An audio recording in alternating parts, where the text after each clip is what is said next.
Often the first question a patient will ask is not whether a medicine is actually efficacious, but whether it is safe. I'm Maria, and science made me discover the power of data to ensure patient safety. I'm a pharmacist by training. I'm originally from Serbia. I was trained in the UK and have moved to Germany for work. I was always acquainted with the pharmaceutical industry because of my mom, who is a formulation scientist. What my mom has always stressed to me, and what I still remember many times today, is the importance of this industry, after all, for patients. I started working in the pharmaceutical industry immediately after university, and actually I never considered doing anything different, or for that matter, leaving this industry. In drug development, safety is our top priority. As a global safety lead, I'm currently responsible for 2 substances, one in early clinical development and the other substance that has been on the market for a number of years. It's a very versatile role, and it makes my days very interesting.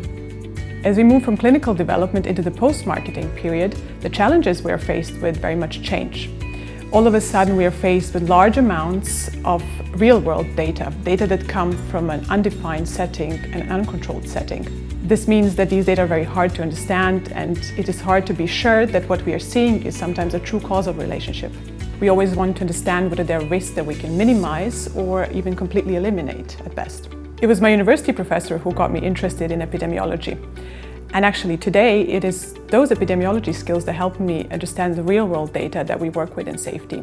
I find analyzing real-world data a really fascinating field. I think it takes a very curious and scientifically creative mind to be able to analyze such data. And often what we're searching is the unknown, and we are often surprised by what we find. My job really means that sometimes I feel like Sherlock Holmes. When we aim to minimize safety risks, we have a range of tools that we can use. Sometimes simple communications to healthcare professionals and/or patients is sufficient, whereas other times we may need to come up with very sophisticated drug dispensing methods, or we may need to specifically educate healthcare professionals how to use our products. For me, patient safety is much more than identifying new side effects or establishing a positive benefit-risk balance. For me, it is about establishing trust with patients and healthcare professionals who use our products. And even going beyond that, it is about establishing trust in pharma as an industry and in medicines in general. That is a huge collective responsibility we all have, and on a personal level, I'm very motivated to work towards that goal. I'm Maria, and I'm proud to work for a world free of pain.